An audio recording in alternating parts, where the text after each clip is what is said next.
Hi, sixth graders. I wanted to give you a few quick reminders and tips of some things on Canvas you might want to keep up with regularly to make sure you're getting good feedback on your work, you're keeping up on what you need to, and that you know how to ask and answer questions on Canvas. So when you first log onto Canvas, remember on your dashboard, you kind of see these little cards that will list all of your different classes. You can click on one of them, like mine or Mr. Decker. So when you see SpongeBob, you know that's me. Go ahead and click there, and then yours will look something like this when you get there. You will notice several different things. We'll start from the left and work to the right.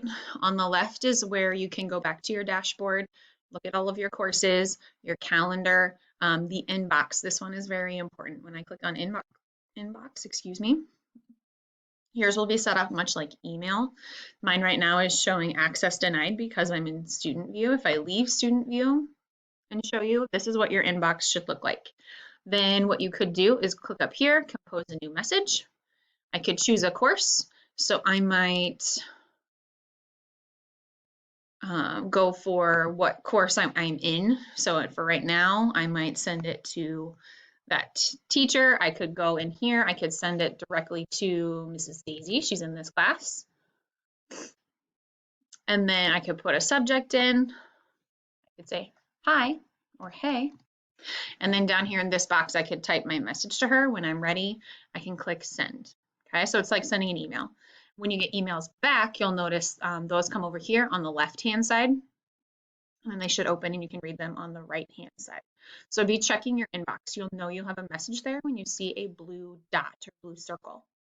If I go back to my courses, and I'll go back to student view. So again, this is what yours should look like. Now we can go to just the blue words. If you remember, this is where you can find your assignments, your grades, different modules.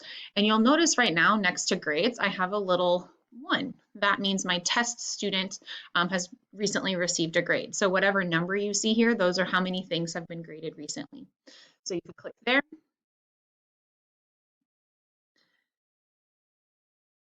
And then it will show you all of your assignments that you've done so far, where your grade is sitting, anything that might be missing.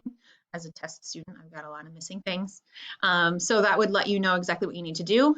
Anything that is missing, you could go, say if I'm on my, oh, right here, I see my thing that got graded. It has the blue dot next to it. I can see that there's a comment on it. So you can click on any of these things, see what the comment is. Here I just wrote testing, I'm just trying it out. Then I can close. But I can click on the assignment itself and it'll take me to my submission. In this case, mine is missing, so I would need to do it and submit the assignment. If I go back home, that will then go away. You will also notice up here at the top, there are announcements, things that maybe Mr. Decker or I want you to remember, want you to know. They will also have a little blue dot next to them when they are new. And new announcements you see show up on the right-hand side of your screen on your to-do list. So once you have maybe read it, you click on it, you can see what's there. You can take it off of your to-do list by clicking that little X. Okay, so now you'll also notice going back to the middle here for a moment, you'll notice some of those new links that I've included, much like the front desk read aloud. When I click on where it says listen here, it will take me directly to the module where those recordings are. You can click on them and just listen to them. If I go back, you will also notice the short stories we talked about in our class meetings are also linked here. Same thing, click on that word here. It will take you to the module that has all of those listed there. Now, if we move down here in the middle, this will give you lots of options of things you could do as far as MobyMax, Freckle, Newsela. These are just direct links to those websites. And then in the circle, I've also tried my best to include passwords or anything else you might need to know. And farther down below that are just some other websites we've used before or some that I have found that I think would be really great for you to use. Okay, so I'm going to go back to the top. Speaking of your to-do list, that is where you can keep track of what needs to get done. You do notice right now you have April week 1, April week 2 quick writes, and then also your one pager. So those are 3 things you could be working on for me while we're not together in the next 2 weeks or so, hopefully, to keep up with your reading and writing skills, as well as things like the read aloud and those short stories that I mentioned down here below. Below your to-do list, you might also, I have been doing some grading as well. So below your to-do list, you may also have something that says recent feedback.